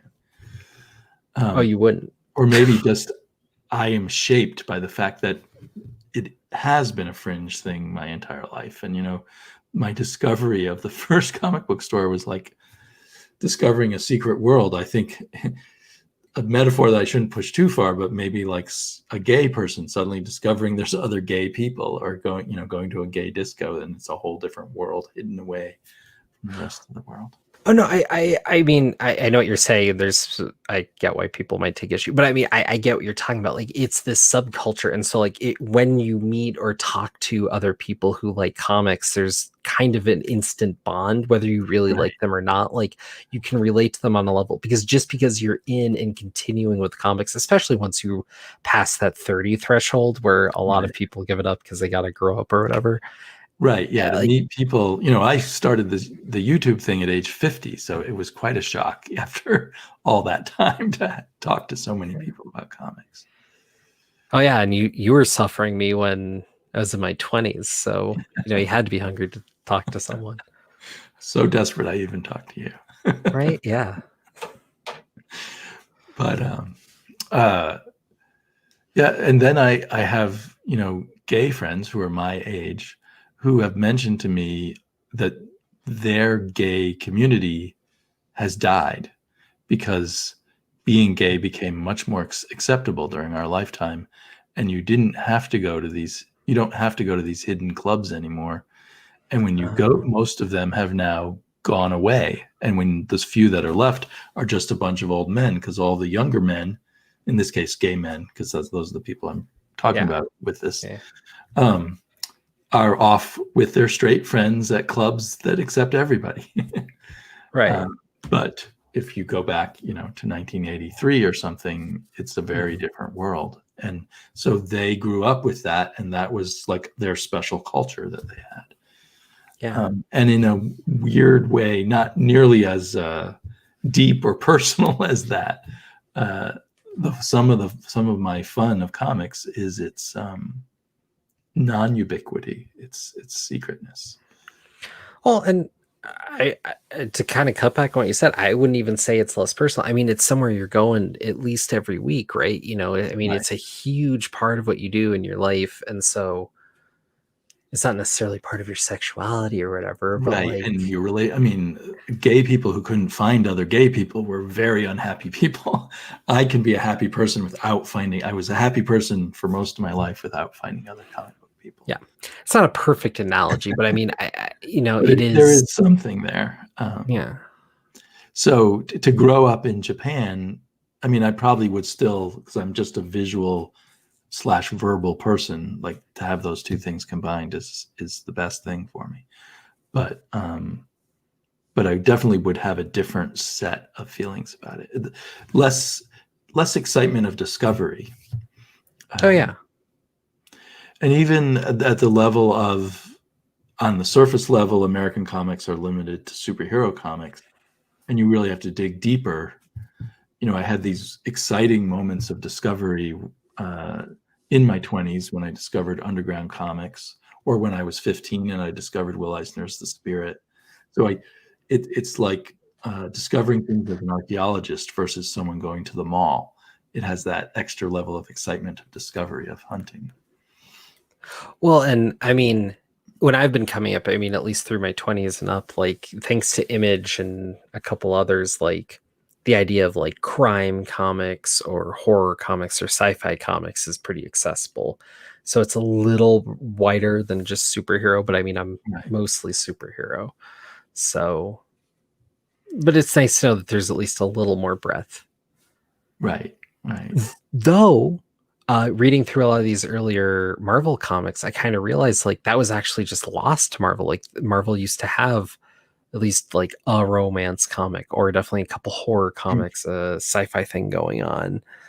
And so that narrowed at some point and then kind of broadened out. But it seemed like a bigger thing to me at the time, because I never knew a Marvel that had even a horror comic running. when I probably is just the 90s, where they stopped doing that, right? Yeah. I think it faded in the mid 80s or Okay. even earlier. The horror comics were really big in the 70s and then slowly faded. And then they had a kind of comeback, I think, after the Blade movies. Oh, did they? Okay. So then you get in the 90s, you get all those Ghost Rider comics, and they had a brief comeback in the 90s. Oh yeah, all the Midnight Sun stuff. They were done in a different style, completely different style, but they were still there. Yeah, they didn't really. I've read some of that, and it didn't feel like horror comics to me. It just felt like this guy's a vampire, this guy's Blade, this guy's son of Satan or whatever. But like, it felt like superhero comics, but just with the trappings of horror, but not like the Dracula we just read, where that was actually a different look and feel. And in 1971, when I first started reading Marvel comics, for a 10, 11-year-old, that felt like an underground culture. I mean, I was reading all this stuff that no one else seemed to know about. And it was, radically different than Archie or DC Comics or whatever. It had its own sort of scrappy underground feel. And I think that's hard to remember now, that like for a time, like X-Men or Spider-Man was just some idea cooked up and people are writing. It wasn't this institution. Right. And the people who were coming in, I think, in the 70s with all their flaws, because they were young writers and stuff, they were there just to make their mark artistically, which was very different than all the other comics that were just like a corporate thing. They were all inspired by what had happened in the 60s at Marvel, and they wanted to make their own mark. So you got Steve Gerber's and Steve Englehart's and Don McGregor's and just all these other kind of writers who briefly were doing weird things within what looked like on the surface this just commercial genre entertainment. Yeah. And now I at least don't look to Marvel for that kind of thing. I look to Image and other publishers. Boom Comics now is doing a lot of that. Maybe not Dynamite now. Dynamite less so, but that could be a whole other conversation. Maybe we don't want to go into. But to any creators, I would just say, don't bring all your fights with publishers and other things to Twitter first. Probably good Speaking idea. of which, you really pick on poor Joe Biden on Twitter all the time. I see you harassing him. All I've been pushing for, which he finally turned the corner on, is he's basically been saying, like, I won't do this. I won't be Trump. Mm-hmm. All I've basically been pushing is, like, say what you will do. Yeah, but the best way to get elected is just to not be Trump. He can. I don't know if that's true. It may be dishonest. It may be, but I think it's the politically smart thing to do is to just say, hey, I'm going to be the grown-up in the room, and you're not going to have to deal with baby Trump emperor if you elect me. Maybe. But he has put out a bunch of different positions. Like, I was a little bit surprised that he's, put out specific environmental and other economic things. In a way, he's safer just not putting out too much there for his. Anyway. Yeah. I mean, I don't want to go too deep to it, but I mean, just to say, like, normally, I guess the idea is to play to the middle. But right now, where I think they've noted is Biden's actually losing more of the more left side of the Democrats. Mm-hmm. And so at the convention, pushing to be viewed as somewhat more liberal has actually engaged a lot more people to, even if it's not exactly what they want, coming remotely closer has actually engaged a lot of people become more comfortable with the idea of voting for him, even if nobody wants Trump on that side. So the idea of voting for him becomes more comfortable when he's not closer to Trump. than where he was sounding before. No, well, I don't want to go into a deep conversation about this, but I've being older, I've gone through a lot of disappointing elections. Fair enough. And I think that they are not won or lost through deep examination of the issues, unfortunately. Certainly not the presidential. And yes, and I don't think we want. Well, those of us who don't want Donald Trump, I think we are united by the fact that any semi-reasonable politician suddenly looks good. Because I don't like politicians, but suddenly the normal politicians seem reasonable. Right. Yeah, I think that's a lot of it. We'll see how it goes, especially with. That's the other thing I'm actually wondering about with all this push against USPS. I'm wondering if comic prices are going to rise now that we've just gotten back to it. Well, I've been surprised. I thought maybe books would go up in price because we've been having all these trade problems with China. And I think that's where most of the hardback and a lot of the paperback books, color books, are published. Oh, yeah, good point too. So I'm surprised those prices haven't jumped up. And I think a lot of comics are published in Canada, which is ironic because they then get shipped to America, and then Canadian comic book stores have to get them shipped from America to Canada. You think they could figure out a bypass on that? But I wondered if COVID issues maybe made printing them hard for a while. Well, that's something that's been weird, especially going through Hoxpox, because I only bring this up because at the back of all the newer X-Men books, there's kind of like a list of where the issue is in relation to all the other X-Men issues, and then they have publishing dates on the side of it, or when you can when you buy the comic. But the initial ones that came out after the release of the pandemic and all that still had the dates from when they were originally going to be, and then they kind of swapped quickly through. But it was this really sitting in a warehouse, I guess, for 3 months or something. Yeah, and so it's like, what happened here, and why didn't they change it? And it was odd. So at the moment, you've put in orders to DCBS, but you haven't gotten into the cycle of getting them in the mail from them, right? And so I'm going to have to figure out what I missed, basically, and kind of fill in the gaps. Yeah, and if you don't want to go to your comic book store anymore, I guess you could order them from Midtown or from Things from Another World is usually a pretty reliable place to get recent. Yeah, I have a local store I want to hit up to see if I can get a couple back issues too.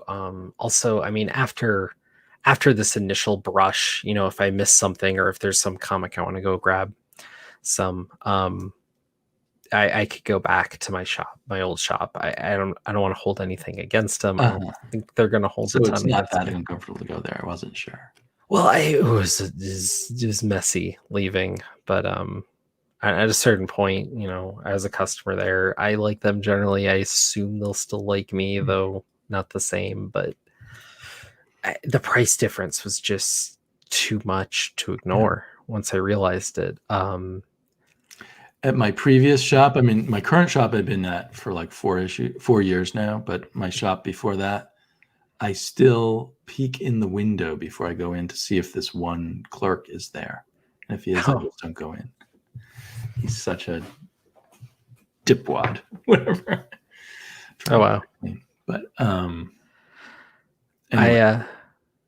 And I had no official confrontation with him or anything, but just learned to hate dealing with him. The biggest news of the moment that I've thinking about that I'm not sure if it affects you is with all the DC cancellations, Hawkman's getting canceled, which I knew a lot of people were loving that book, and I'm actually kind of bummed because I was thinking about trying to check it out, but I was kind of figuring out how to parse it. Yeah. Now it's canned, so well, they just I think what was it, like issue 26 or something just came out, and they just wrapped up a storyline that in some senses continued for 26 issues. Oh, wow. So if you can find those issues cheaply, I would say jump on those. It has its ups and downs. Like it's really good. Then it kind of I think it got derailed by some events, maybe that Yeah. Leviathan, and then it took a while to recover from that. And That's always brutal when you're reading a good book that doesn't get to last forever and it gets derailed by an event somewhere, and you're like, damn it. Why can't they just do Leviathan without making Hawkman be part of it? Well, or because more, it was Year of the Villain. I wish they'd do more of what they've started doing with Spider-Man during any event, where this Amazing Spider-Man gets to be in its own friggin' corner. And then if you need a Spider-Man book for whatever event, it's event : Spider-Man 1 through Right. whatever, and then they call it. Do more of that. Yeah, so there's a lot of what might have been because of events and stuff. I think I was seeing somewhere Pete Tomasi, who was the writer on Batman and Robin back in the New 52, had said somewhere he had a whole plotted out thing of Robin having superpowers for a whole 12-issue run before taking it away from him. And that ended up being like 2 issues of him having superpowers before they took it away from him. Oh, and I think that's because some event was coming up where, the rebirth was coming up and you had to cut it short. I'm not sure which. That's a bummer. Yeah. But so I think there's all kinds of things like that. And it feels to me like it's a, like Brian Michael Bendis is the alpha male writer. So all the other writers have to bend to his will, rather than just let Hawkman be Hawkman, even if Richard Venditti is not, the alpha male of DC Comics. Well, Venditti writes some really cool stuff, but it's usually a little more involved, and it's always like what kills me too is when you look back at what sells a long time and is remembered forever. Like Alan Moore's Swamp Thing wasn't hindered by events, right? Right. Frank Miller's Batman wasn't hindered by events. They were events their own, and I get events are cool for comics, especially when you have runs that have been going forever, and like interrupting Spider-Man for a moment or Daredevil, whatnot, can be fun when they're just ho-hum runs. But when you're trying to get through this arc, that's the own thing. If it's an event that really involves Hawkman, if there was a Hawkman Batman crossover and that's all it was, maybe it'd be very exciting. But when it's just, every comic this month has to have Year of the Villain in it, or Leviathan in it, or there was another thing that came after that.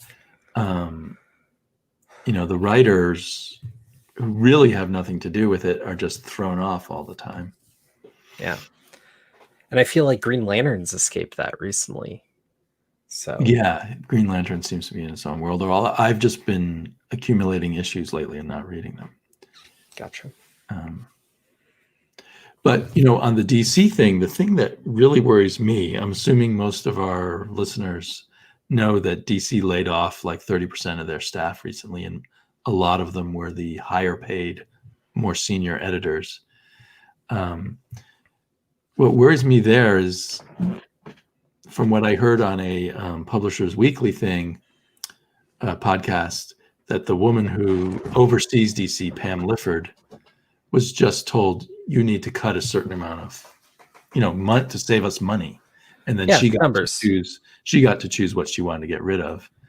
And it's rumored she doesn't like things like Black Label. So she got rid of both the editors who do Black Label.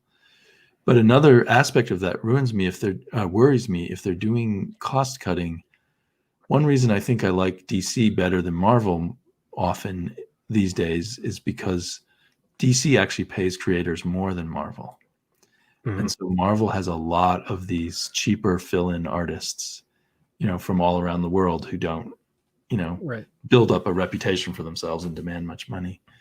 I'm worried that DC will go in that direction to save, if they're looking to just how cheaply can we produce comics, they may no longer be the leader in terms of wages. We'll see. And, one of the great things about Hawkman, it had great art in it. And like Justice League Dark, another one I like a lot, always seems to have really good art in it. They are international artists, but they're the better international artists, I think, who Gotcha. I'm assuming can demand a little more money than a lot of the ones that Marvel uses. So anyway, I just thought I'd express that somewhere. So now I've got that out of my system. I think what we have here is 2 podcasts. All right. Sounds good. But maybe it's quite late, especially your time. Yeah. So maybe we'll leave it at that. Did you have any other last thoughts about your current collecting modes? Not at the minute. Okay, great. Well, we'll be back from the dead next time. Cheers. See you later. Okay. If you want to talk a little more, I could be right back, but I got